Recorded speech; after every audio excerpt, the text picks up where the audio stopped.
Hello and welcome everyone. This session is for middle school career development. Just an FYI, attendees can view the breakout materials in one of two ways. Each session or breakout, you can scroll down to the bottom of Fuga and you can see the resources that are available, or you can look on the left-hand side, click on the resources, and then documents therein. So with that being said, here is our group from Imperial Valley, Imperial County. So please take it away. Hey, thanks, John. And boy, welcome to everybody. We're so glad you guys are here joining us. We are the team from Imperial County. I don't know if there are some other sessions hosted by some of the folks out here in Imperial County, but my name is Todd Evangelist and I work for the County Office of Education. I guess we'll do, you'll have a slide with who we are in just a sec, but let me introduce our team while we're here. Rosa Nava is joining us. Rosa, feel free to kind of say hi, unmute yourself. Hi, everyone. Rosa's a counselor at a K-8 elementary school here in Imperial County, Heber Elementary School District. And my colleague at the Imperial County Office of Education is Norma Gamez. Hi, everybody. The rest of our team, unfortunately, couldn't make it. We have a director of our higher ed and adult learning department where this middle school work lives in our office here at the County Office of Education. Our director, Denise Cabanilla, can't join us, but she's great. She is very supportive of the work that we do with middle schools and high schools as well as it relates to college and career readiness. And we also have our colleague, Liz Cardenas, who is the K-12 pathway coordinator for here in Imperial County. And so unfortunately she couldn't join us, but you have our team here and we are really, really glad to be able to do it. The theme today is focusing on middle school career development. And as it relates to preparing students for high school and success when it comes to college and career readiness when they graduate from as a 12th grade and they graduate high school, we think that works. I mean, obviously, folks say that work begins in kindergarten, work begins in preschool. So let's focus in on those middle school years. So whether it's middle school or junior high, whatever your district might call it, we're going to focus in on that. In Imperial County, we tackled that using some funding from the Strong Workforce Program. So if you're a school district that may be familiar with that or not familiar with it, the Strong Workforce Program has been around for the K-12 world for the last 3 years or so, a couple of years. And what's indicative about this funding, I think it's important to note that the funding comes from the California Community College's Chancellor's Office. And I think that's important because the Strong Workforce Program is oftentimes linked to programs, and even some of the data that we're trying to set up and systems of data is charting students as they go through community colleges. So if you're maybe scratching your head on why the emphasis is connecting students with pathways that lead to community colleges, that's essentially the reason why. But in a bigger picture, I think the Chancellor's Office at the community college asked this question, and it is so true in Imperial County. I don't know if it relates to other places, that we want to build a stronger workforce. I think we could say in Imperial County that we have some super smart kids that are excelling and going off to do great things at Ivy League schools or whatever it might be. Those are the kids that are going to cure cancer one day. And I think we're doing a great job of feeding those kids into the system. And, truth be told, we do a great job of having a workforce in Imperial County there's a lot of minimum wage workforce in Imperial County. What we want to address is that middle layer, that mid workforce in the middle. And so essentially what these funds are for is develop programs so that students can be above the minimum wage career path for them. And so that's, I think, what we want to strengthen with it. So here in Imperial County, we did that by forming a consortium of every high school district in Imperial County that has a middle school. There's, I think, 15 school districts with a middle school here in Imperial County. So not a huge number. And we gathered them all together and applied for it together. The reason we did that is we felt, we're all friends with each other, but we felt we could have a better impact on the 6,000 middle schoolers in Imperial County if we did something together and concerted. And so essentially what we're talking about today is our efforts to impact 6,000 students, every middle schooler here in Imperial County, getting them ready for high school and college and career, therefore, afterwards. So the strong workforce, when we, in our mind, we think of it as our 16 school districts have come together, and they kind of have a regional board that meets, every couple months and gives us, Norma, myself, staff direction on programs to implement, and all those are all the different school districts, like Norma's or Rosa's school district is one of the leaders on that consortium. Okay, on to the next slide. And one of the first things we developed was a continuum, or stumbled upon was a continuum. So here's kind of our thought. We think this is a really big, important concept of what we're doing today. Is we thought it's important to think about middle school development, where it kind of stands in this continuum of developing students to be college and career ready. So we've identified, the first things you might want to think about are self-awareness and learning about oneself. Then career awareness comes after that, and maybe kind of mix in with it. And then mix in with that afterwards is career exploration, where students begin to learn about work by actually maybe exploring it and getting their hands on some things. And then career development, where students are actually maybe in the workforce doing some things in some work-based learning that might happen. Well, that's kind of the big continuum for students in the K-12 world. What we have realized is that we wanted to make sure that students were starting that continuum with a good foundation. So self-awareness and career awareness were the keys that we really wanted to focus in on.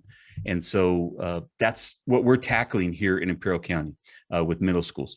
You can engage in career exploration and other things, but we really want to focus on self-awareness and career awareness. So we are doing that in a couple different ways. A lot of programmatic stuff. We'll talk about that. When it relates to curriculum, we chose a couple paths for schools, some resources for some schools. And I see some friends of ours from the Academic Innovations on the line with us as well. We chose curriculum, and here's how it kind of works. There is Building a Bridge to Your Future, which is our middle school guide. And by the way, the author just chimed in right now. She wrote the thing. Dr. Karen Miles, thank you so much. I didn't know you were going to join us today. Thank you so much, Dr. Karen, for joining us today. And feel free, by the way, I don't know if we mentioned this earlier, John, if somebody has a question, please, by all means, type it in that chat. If you want to unmute yourself and kind of wave your hand and say, I have a question, or maybe if Dr. Miles wants to say, Todd, you're saying that wrong. That's not what I wrote in the book. Feel free to unmute yourself, chime in, lean in, and tell us, or ask that question or make that comment. Feel free to do that. We will, at the end of our slide deck, have an opportunity for engagement where you can type a little Post-it, put up on a screen. So there will be that opportunity, but sometimes, that might be at the end of the session, you might forget about something. So feel free to kind of lean in. All right, Norma, and then we have Norma and I lean on Norma a little bit because Norma and I are the ones at the county office that are resourcing these out to the school. So our session today will start with Norma and I talking about these resources.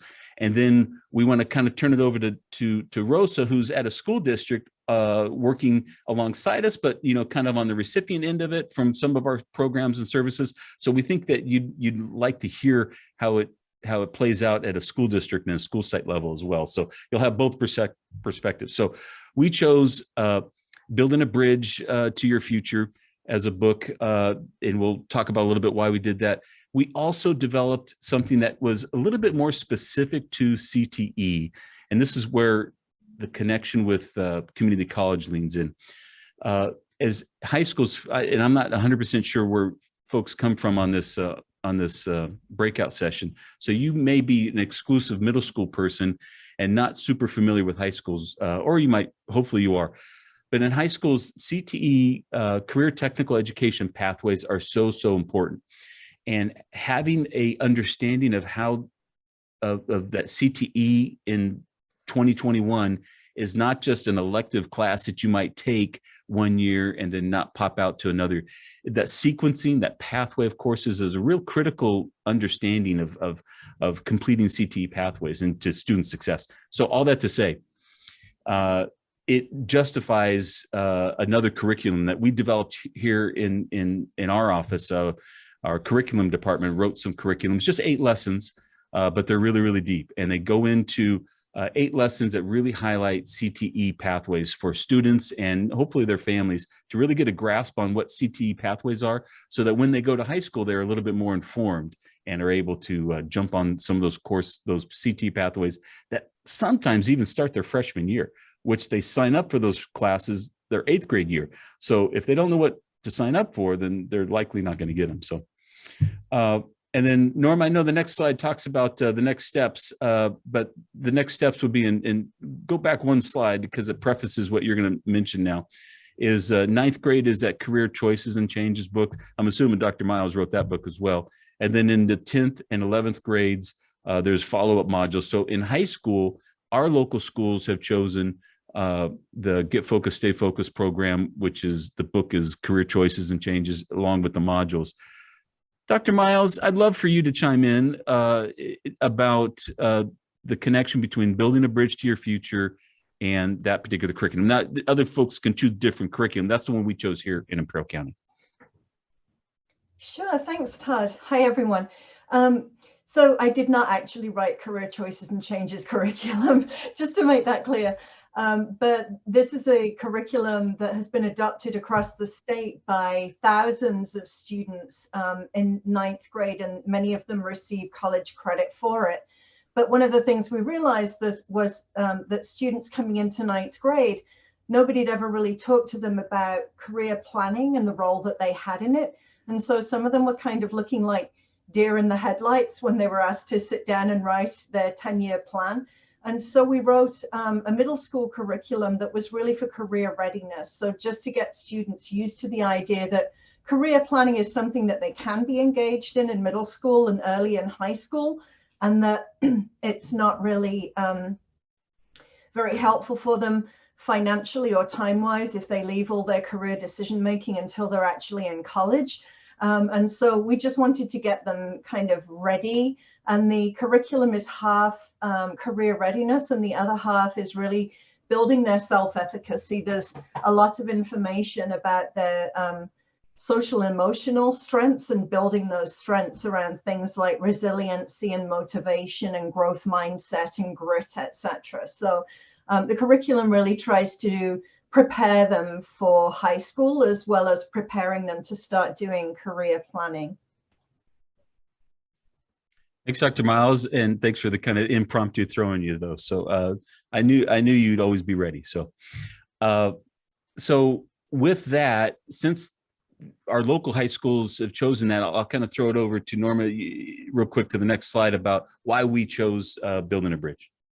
Yes, thank you, Todd. So basically, like Todd was sharing and Dr. Miles were sharing, we had some of our high schools that were already implementing career choices and changes and the Get Focused, Stay Focused curriculum and the 10-year plan. So it only made sense to, have our middle schools go with the Building a Bridge curriculum. So that's basically the reason why we decided to go with that curriculum. So like Todd was sharing earlier, as we were going through the Get Focused, Stay Focused curriculum, the Building a Bridge curriculum, we also, as part of our consortium meetings and part of our round 2 strong workforce funding grant, we heard from our consortium that there was a need for students to better understand what was CTE, have a better understanding of what was available to them at their feeder high schools. So we wrote into our grant the creation of a career awareness and exploration curriculum, and we partnered with our curriculum department here at ICOE to create, this high quality, flexible curriculum that's basically all Google, but it could be implemented in a variety of formats. It could be done all virtual, like using Google Classroom, or it could be printed out like a worksheet and be delivered, like with paper and pencil. So it gives that opportunity, especially since we were doing this in the middle of the pandemic. It made sense to have something that was able to be implemented to provide that support to students and that awareness, which we also found that built a great awareness with our middle school teachers and middle school staff. So basically our Cte Exploration Curriculum consists of 8 interactive lessons, which are very, like 5E centered, looks pretty much like a hyperdoc. It consists of, like I said, 8 lessons. The first one is Introduction to CTE, so students understand what is CTE. Then it dives into learning a little bit about sectors and pathways and what's the difference, what are they, then what are some of the benefits of taking CTE classes while they're in high school. Then it dives a little bit into future careers, learning about employability skills, which is, we all know it's basic. And then, lesson 6 goes into voices from our community. So we actually had some of our local industry talk about, give their opinions. Then we have financial literacy, which was also something that we heard was greatly needed. And then planning for success in high school. So this is like basically something that we wanted our middle school students to go over before they had to work into, working with their counselor to develop their schedule as 8th grade students. So that's our CTE exploration. It could be implemented in a variety of ways. Schools could be implementing this as part of an after-school club. It could be also be delivered as a precursor to the Building a Bridge curriculum. We have some schools that are doing Building a Bridge, the whole book in 7th grade, and then CTE exploration in 8th grade. So it's like, it's flexible to make sure that, what we want to make sure is that students get this information before they have to get ready to develop their schedule for high school, like I shared. So now, Norma, we started off with the curriculum and that was the first year or so. And then as we were continuing along in our consortium work, if you remember, all these school districts gather together and they say, how can we better prepare students for their career and develop them along the way? We started having activities and engaging parents and all these things in it. And for me, anyways, I felt like we had a lot of moving parts. And so our office said, we just kind of need a tool to kind of have a game plan of what we're doing on an annual basis to check in, just even to keep our work straight here. And so what we developed was a thing that we call a game plan. I think that was when we referred to it in the meeting, we said we needed a game plan, and we said, that's what we'll call it. We'll just call it a game plan. So what we've done is we've developed a tool. It's just a Google slide deck that it's an annual evaluation, like a snapshot of where schools have done this past year as it relates to career development and what they are hoping to do and numbers and all those things for the upcoming year. And I tell you, this has really been helpful for our office. And I think it's been helpful for schools as well. So on the slide deck that you see, by the way, John, you mentioned that the resources are in WUVA. This slide deck is in there as a PDF. Within the PDF, hopefully the PDFs retain the links, which I believe it is. We tested it, but shoot us an email if it doesn't. And one of the links in there is to a sample game plan. So we created a quick game plan. It's just a Google slide deck that allows us to have a meeting with each of our school districts to talk to them about their career development game plan on an annual basis. Real quick, we'll run it through on a couple slides here. Let me show slide number 2, Norma. This is kind of what happened for a particular school last year. And so we want to talk to them. Hey, just remind them how many students experience that particular curriculum. And with having 15 different schools countywide, we lose track as to who's doing what. And so it's nice to have one place to do it. so this would be the total number of happened. There's also a budget allocation that goes to each school. So I think that's probably an important aspect of this, is that the strong workforce funding came to us as a county office, and then we distributed it on an allocation basis per enrollment to different schools. And it's important for those schools to track that so that they know what money they have to spend for each particular round of funding. And then so the next slide would be, so this was looking past the previous year, and then this slide would be looking forward to the next year. Once again, just focusing in on curriculum. So when are you going to start the curriculum? When are you going to end it? We want to know that because we want to support schools like Rosa's Heber with a pre-survey and a post-survey and training for teachers. If you're going to start in September 1st, then we want to make sure your training happens sometime in August. Those are the type of reasons why we look to fill this out every year. So you could even think about this as a school site. You don't have to have a county Office of Education engage you with it. You can say to yourself on an annual basis, when are we starting these activities as it relates to career development? And Todd, I think a good point to share here is, well, we have all our schools doing Building a Bridge to Your Future, and we're going into year 3 of schools actually implementing the curriculum. But, you know, in that process, you know, we got sent home, you know, COVID happened.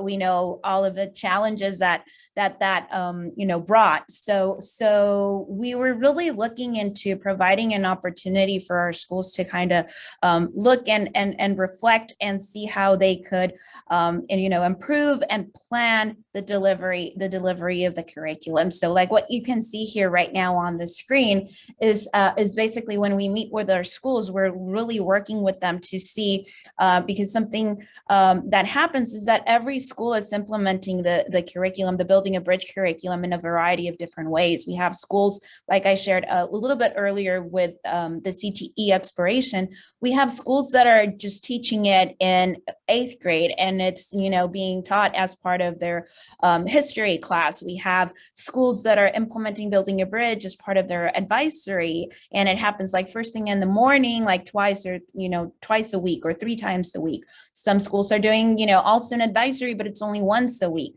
So implementation look differently, and you know, as part of like starting with schools actually teaching the curriculum, like there's been a process of figuring out how this is going to work, you know, for their school site. We're a very small county, so we have some schools that have a teacher per subject, and some other ones, you know, they have 1 teacher or 2 teachers that are in the classroom with students all day. So it just looks very different for each one of our schools. So this document was created for them, and you know, to help them plan and, you know, be able to decide, we're starting at the beginning of the school year, we're starting, you know, sometime in October, depending on how many days a week we're doing it. It's going to take us this long to be able to implement that curriculum. And at the same time, you know, by having the total number of, like, you know, student books, it helps us you know, be able to provide that support with the ordering of books.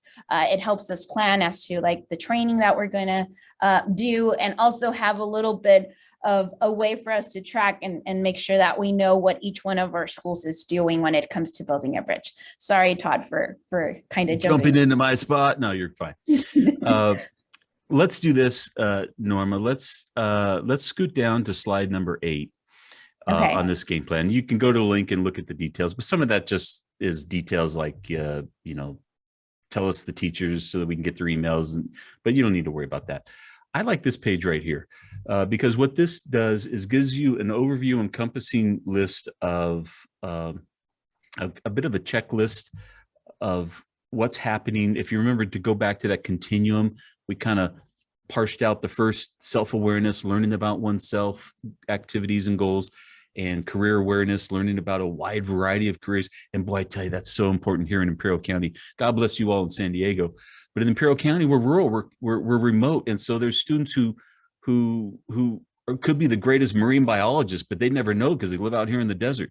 So it's important for us to make sure that they get exposed to that variety of careers. And so that's a big one for us.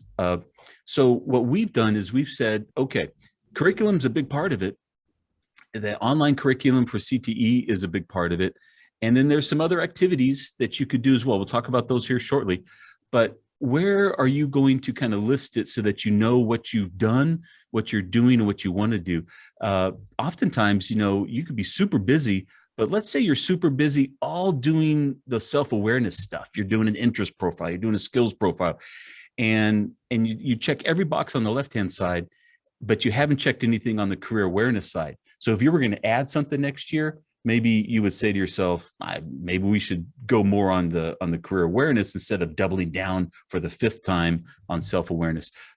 But oftentimes schools are so busy, they don't understand that big, they can't see the forest from the trees.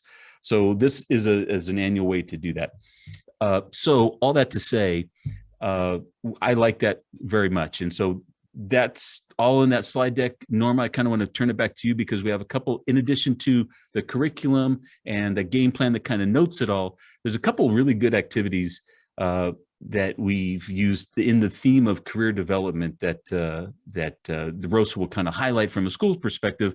But Norma, maybe give an overview on some of those. Sure, Todd. So something else that's happening with our middle schools, we talked about how the Cte Exploration Curriculum is kind of providing that insight as to what is CTE and what's available at their feeder high schools. But another activity that's happening is like Cte Camps. Cte Camps are also part of like our round 2 of funding, and it happened at a very, very difficult time because like that whole year we didn't we were through distance learning, so students were not meeting in person, but we were able to pull up a couple of CTE camps with some of our middle schools. And basically what it consists is an opportunity for students to build new skills, to provide that career exploration, but most importantly to learn and visit and meet, right, like what's available, what's going to be available to them at their feeder high school. So during CTE camps, we had one at for Barbara Worth Junior High. It was mostly like the graduating class of their 8th graders, their incoming 9th graders, because that's when we offered it. It was offered during the summer, and here you can see an example of a student going through a welding summer camp. It was a two-week program that provided them with an opportunity to meet the teacher, visit the classroom, and do hands-on CTE. So those students, once they were done with the summer camp, they really had an idea as to if that was a class that they would want to take, once, for next year, because they were in high school. And then on the side, you can see some other pictures. That's from one of our other high schools. It's a unified school district. That's Calexico Unified School District. And you can see there's part of the ag pathway. And then we had our building and construction, sector as well.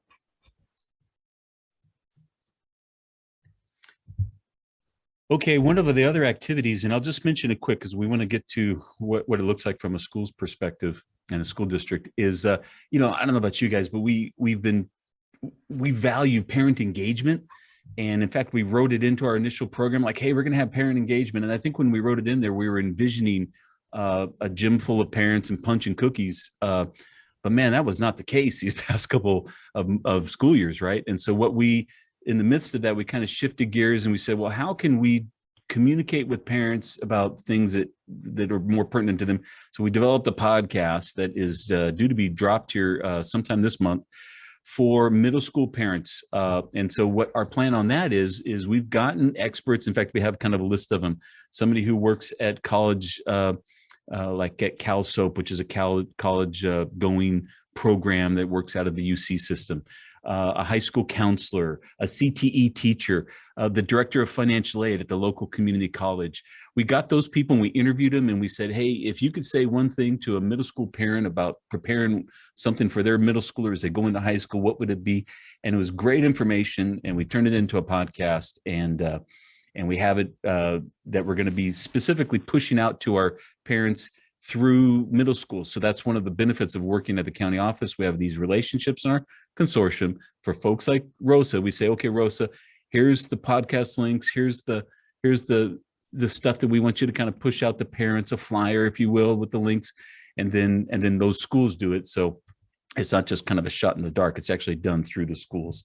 And, you know, out here in Imperial County or in Southern California, we do it in Spanish as well. So I think, do we have, yeah, we have Find Your Path in Espanol. And so I think with that, as we kind of make the transition of why we're doing all these things, the concept is when we think about that rotary wheel, our focus is we want to try and move the wheel in the lives and the minds of in the futures of students and their families, and impacting families for the betterment. And there's a lot, I don't know if this is the best image, but we were trying to think of ways, because I think it might be better if all these other rotary wheels were kind of had their gears onto that green one as well, because I think we all kind of work hands-on with students.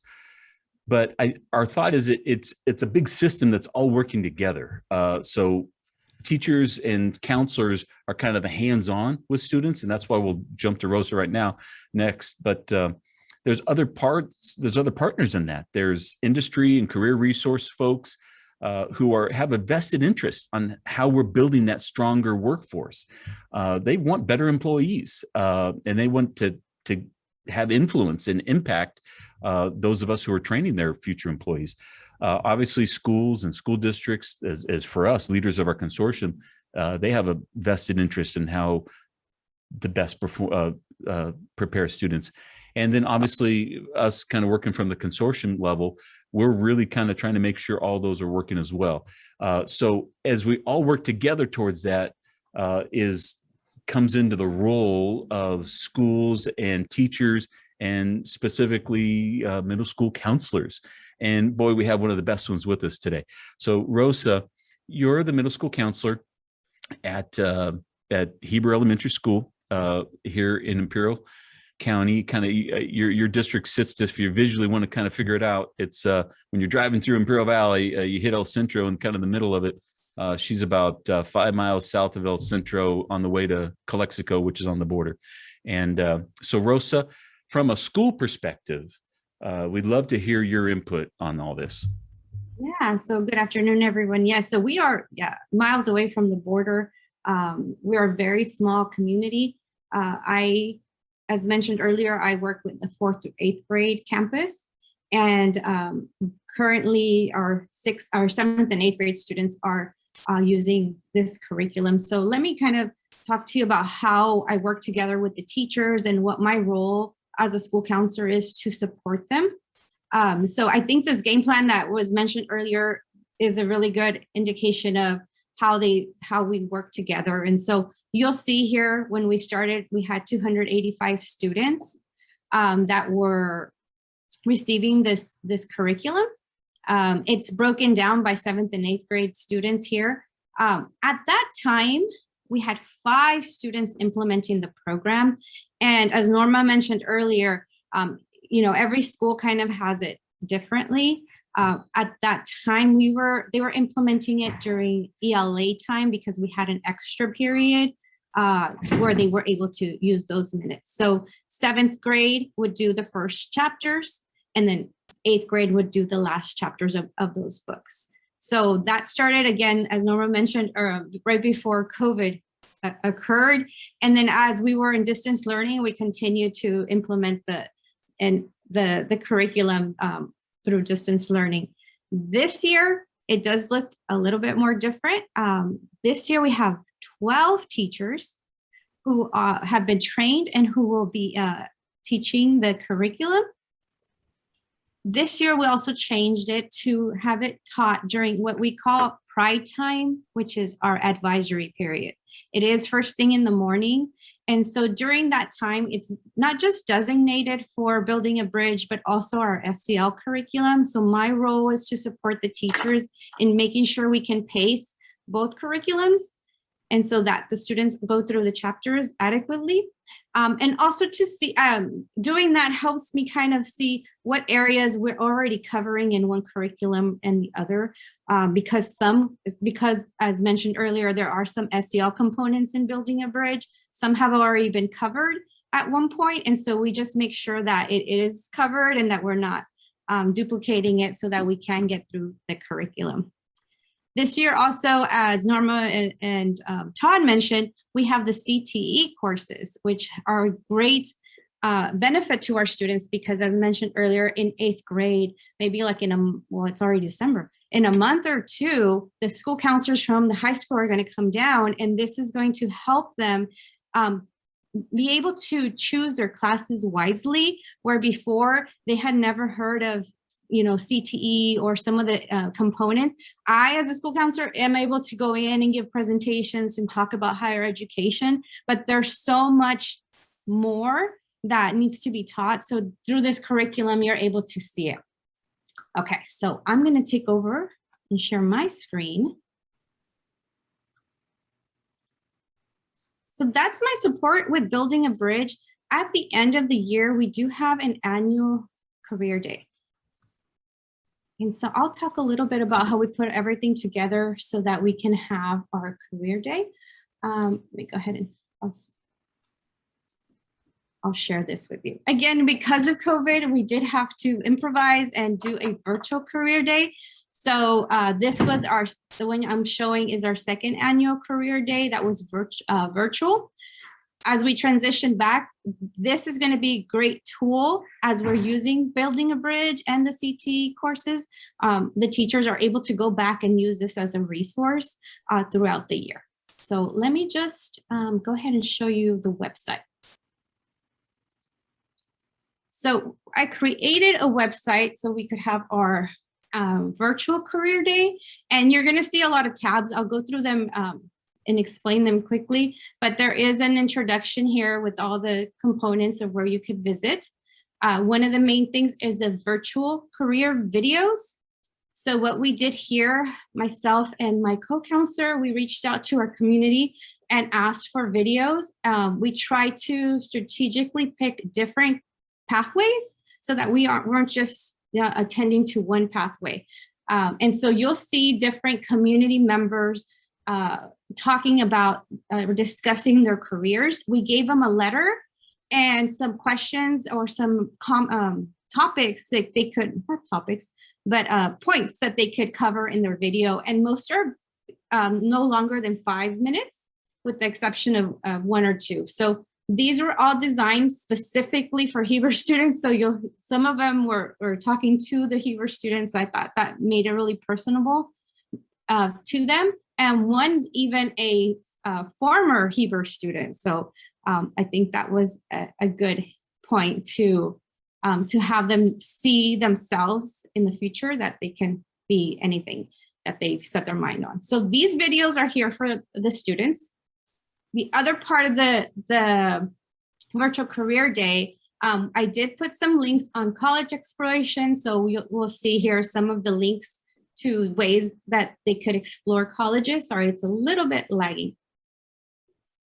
And so we'll have like UVisit and Career Zone here. Career exploration. This website was actually designed for our K through 8. So you'll see some things might be more geared towards the little ones, but we'll have some links on here. These are the links that for the Building the Bridge they could use later too. And then we just kind of did some activities. At that time, maybe the parents could do with the activities. Everything was career related. So we have some coloring pages, worksheets, decodables, books about careers, some podcasts about careers, and even 2 jokes about careers. So we just kind of added some stuff for them to look at. After I designed this, I was like, okay, we're not physically there. How are we going to make sure all of our students have access to this? So that's when we went ahead and created a lesson plan for our teachers. I'll show you the middle school portion. And so we picked 3 videos from the website, and you'll see that it's linked here. 3 videos for them to go over with the students, and then some activities that weren't on the website so that they could follow up. These were some of their instructions so that we could facilitate that. I did include a slide for them. So all the teacher had to do is go through the Google slide and present to the students. During our assigned virtual career day. So it was the day before, I always like to have my career day the day before spring break. And it's a minimum day. So we designate, 8:30 to 10:30 is career day. So that's what we did. And so the teacher's able to just go through each slide with the student and talk about, what is it that they want to do when they grow up. And then they'll present the video, have some follow-up questions on the video. We used Pear Deck a lot last year, so that's how you'll see it's in Pear Deck. And then give them time to reflect on that career, maybe some questions they have. And then I would give them a break because, it was virtual, stand up, and then they would go into the next career. So this facilitated the process for the teacher to just go through the Google slide. Some modified it as they needed, but this was a tool that they could use. The activities I added on the lesson plan were also geared to the grade levels. So in the grade levels of 7th and 8th, we use Padlet a lot. And this was kind of a reflection, or they could use a Google form, which was asking them about what 3 videos they saw or enjoyed. So this was kind of like an extra activity to follow up with the ones that they were assigned to see. And so it was grade specific, as I mentioned. The 4th and 5th grade lesson plan looks a lot different than the 6th and 7th grade lesson plan, just because of the age and the need. But this was a way to facilitate that and talk about some of those components that we learned for building a bridge, but not just waiting for 7th and 8th, but really reaching them since kindergarten. So it is our school-wide event that we do. Additionally, in September, Imperial County Office of Education has higher education, and we have the same process where we have a higher education week here at our school. It's county-wide, and we have different activities for them to talk about going to higher education or trainings, even from kinder all the way to our 8th grade. So that's how we implement in our tier 1 supports careers and colleges and CTE courses. And I think those were my 2 slides. I appreciate all the working that ICOE does for us. It facilitates it for us to be able to give all this important information to our students. So I appreciate the team work and all the work that they put into all this. They have great resources. Norma, I think that's our cue to take back over the slide deck. We switch back and forth because Rosa, is at a school district, and so to have her go onto her Google site, some of that stuff is restricted to their Google to their Google site at their school districts. So we had to kind of partner back and forth. So Norma, let's go back because we want to have kind of a towards the end a bit of an ending exercise for folks here, about a quarter till. And so what we wanted to do at this point is begin to engage you all a little bit in some thoughts and some wonderings. So here's what we want to do. I'll put the link here in just a second into the chat box. And then Norma, I think you're going to be the one who describes the activity here at 12:45. Yes. So basically at this point, what we wanted to do is we wanted to provide an opportunity to hear from all of you that are joining us today. And can you see my screen? I think it's... We can't on my, yes. There we go. I see the whole screen now. Okay. So basically what we did is you will see a link to a Jamboard that Todd just added to the chat. And if you can do us a huge favor and just click on that link and join us. There's 2 things that we, wanted to hear from you today. And the first one is what jumped out to you the most in regards to middle school career development and exploration from today's session. What are some of the things that you envision yourself using in the future? We do have Jamboard. If you've for some reason haven't used Jamboard before, you're going to notice there's a menu on the side And one of the menus has post-it notes, so feel free to just click on it. You can select the color and type your comment and just add a sticky note, a post-it note into that section, and share with us, share it with everybody's that's joining us today.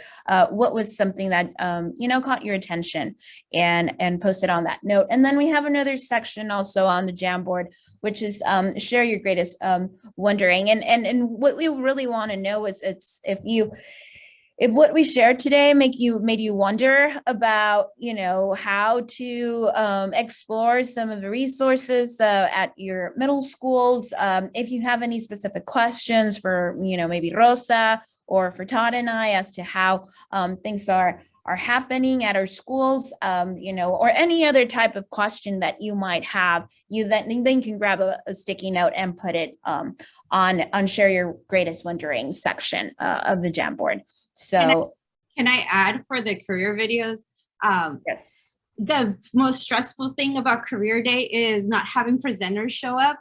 So now with us having these videos, I think it's just a great backup in case we have those situations. But I know ICOE also created some videos for us to share for a virtual career day as well. Good. And as people are chiming in, we want to kind of chat about these. So this is kind of how we want to engage you a little bit. So feel free to type away. You have a link there in your chat, and make sure to kind of go to that. I don't know, it's like the fourth one down is the little post-it button, and type it in, because that's how we want to engage. Obviously, you can also type away in the chat and just ask a question. And at this point, from here on out, if you'd like to unmute yourself, you can ask a question live as well. Just kind of feel free to interrupt us. You totally have permission.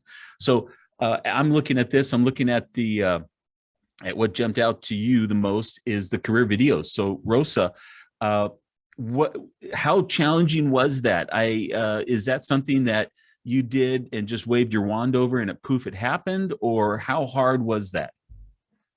It could be difficult even if you know the person, because it takes time, and not everyone likes to be, like for myself, I don't like to be, recorded. But I think if you explain to them the importance and how impactful it could be, you just have to make sure you give them enough time, because with their busy schedule and all that, they need the time. So, and reminders. So if you do your career day, if I heard you right, you do it like the day before Easter vacation, right? Or in spring break. So when do you start sending your letters to your targeted agencies or entities or companies or whatever? I want to say we started in February. Okay. So we started sending them early, and then we started sending reminders and started to get a feel of who was going to give some in. You don't need 50 videos. I mean, you just need a good collection. The first year when we in 2020, when we had to go we had COVID, we had our career day plan for in person, but then we had to shift. So we had a theme for our career day to be themed for essential workers. So we reached out to, they were so busy, bless their heart, to essential workers, and they were videotaping about their career and the impact of COVID and how they, they were thematic. Yes. So that was helpful to have that theme. And then the next year, I took some of the best videos from there, in my opinion, and I transferred them. And so I have now a collection of videos that we can keep using. Gotcha. All right, so let's rocket fire, because there's a couple coming in. I want to talk about Cte Camps. Norma, that's your big thing, but real quick, let's go over to some of the wonderings. Somebody said, hey, I'm wondering about how we could set up a free virtual career conference for scholars working at remote area. That might be like, so I'm assuming, would that be students or teachers? Maybe kind of chime in about that. We can do chat or follow up on that. If anybody has a thought, I'd love to hear it. How to get a podcast started.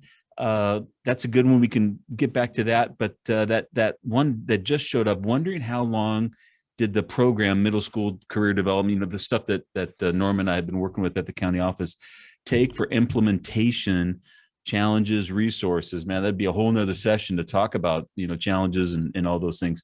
I'll tackle it backwards up. Resources, obviously, is very helpful if you have funding. And so we received funding from the Strong Workforce Program. And so that enabled it, quite honestly. And schools were enabled with some funding. And so that's helpful. In our particular instance, we have high school districts and we have middle school districts. So we did two separate funding requests. One was just for middle schools and the other one was for high schools. High school looks really different. It's very focused on, buying, police cars for the law enforcement academy, all those kind of things. Whereas in the middle school is a little bit more curriculum driven and now career stuff. Challenges have been to introduce curriculum into a school day that is packed with very important information, like, the reading, writing, and arithmetic that we're all trying to teach students.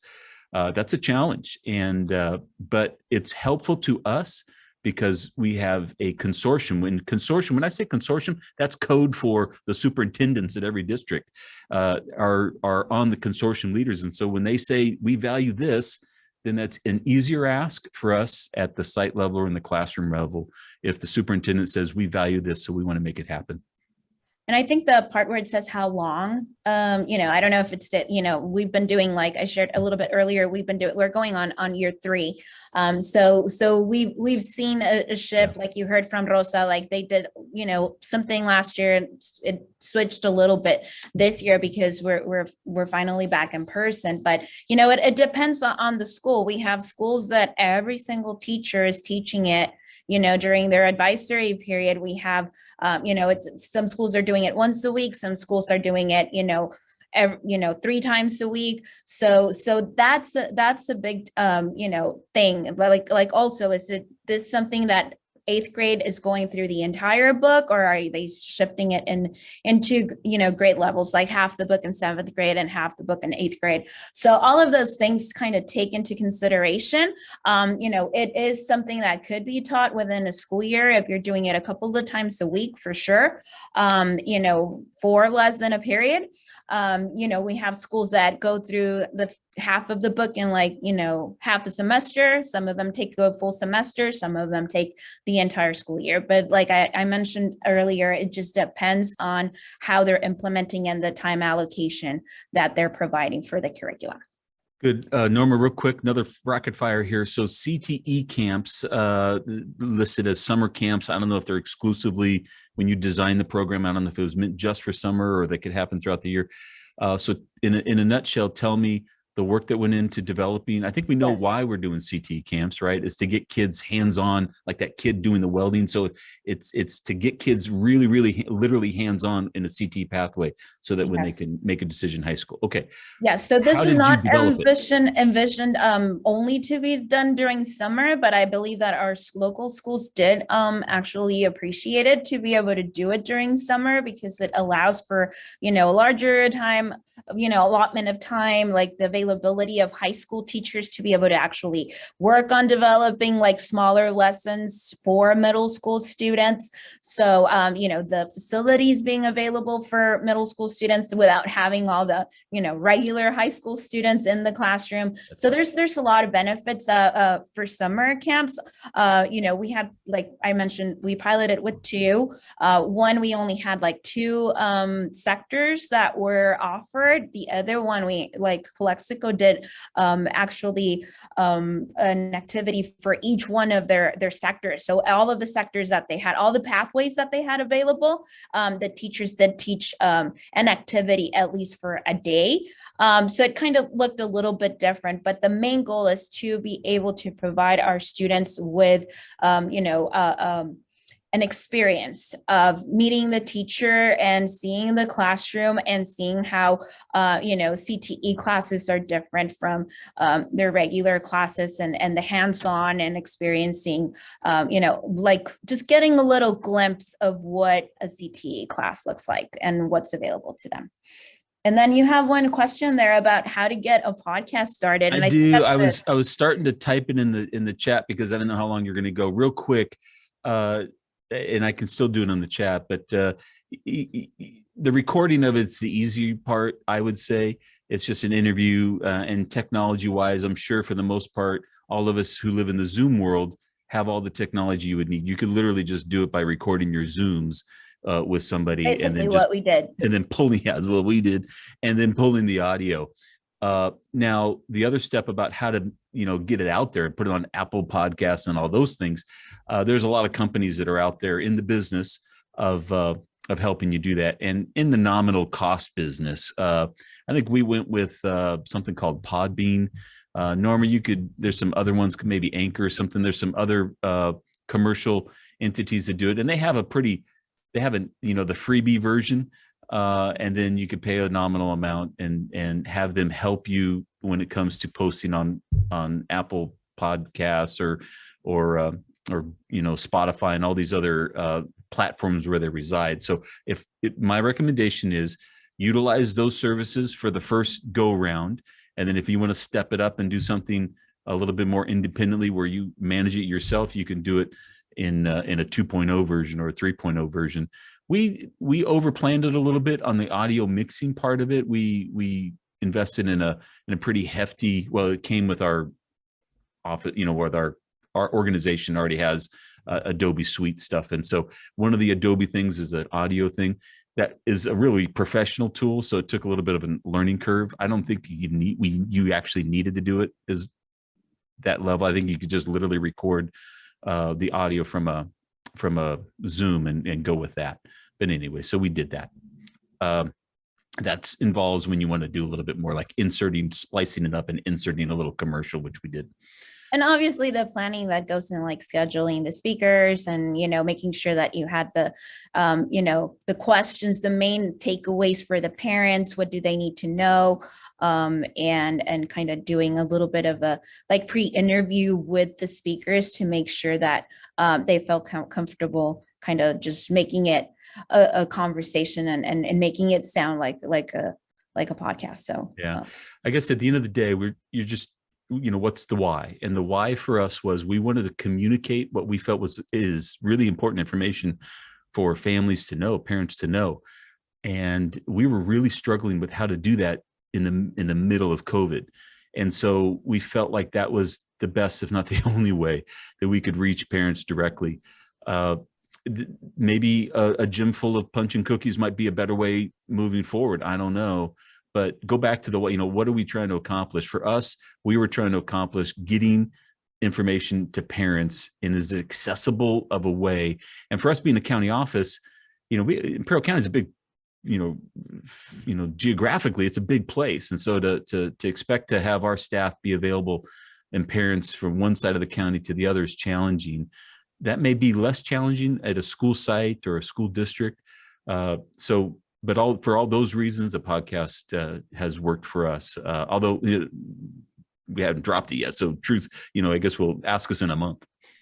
Yeah, and I think one of the biggest takeaways is we're back in person, but we all learned that there's a lot of like parent meetings via Zoom worked perfectly. The podcast is something that that was the only way we could do it during COVID, but it's actually a great way for parents to be able to listen and without having to go to a school, and figure out a babysitter and all of the logistics. So I think our biggest takeaway is we were trying to figure out how to do things in the middle of the pandemic, but obviously we, and Rosa, I'm sure can speak the same for, those presenters. There's a lot of things that, now everything's going into a hybrid model, and how do we take advantage of all of the things that we experimented, because that was the only way we could do them and kind of use them right now to be able to engage with our parents. Hey, Norma, let's cut to that last slide. And John, I'll throw it back to you. I always want to be conscious of a 1 o'clock out. So we have a 1 o'clock out. John will be available if somebody needs anything else, but I wanted to throw it back to you. And Norma, we have one last slide that has our contact information. Yes, hold on. We totally want to make sure that you are aware of how to get a hold of us, our emails essentially at Rosa at Heber Elementary, and Norma and I at Imperial County Office of Education. There it is. So feel free to shoot us an email. That last slide, the contact information's in the resources in the slide deck that we included in the resources for this session. Thank you guys so much, man. That hour went quick. John, throw it back to you. Thank you for that. I will be available for a few more minutes after this as well. But thank you, Imperial County, for that presentation. So this recording will be available by next week through the website. Well, it'll be emailed, the site where you'll be able to pull this recording, as well as any additional resources if you were to share, will be posted through Huba as well as on the website. But all questions have been addressed. So I think we're good on that end.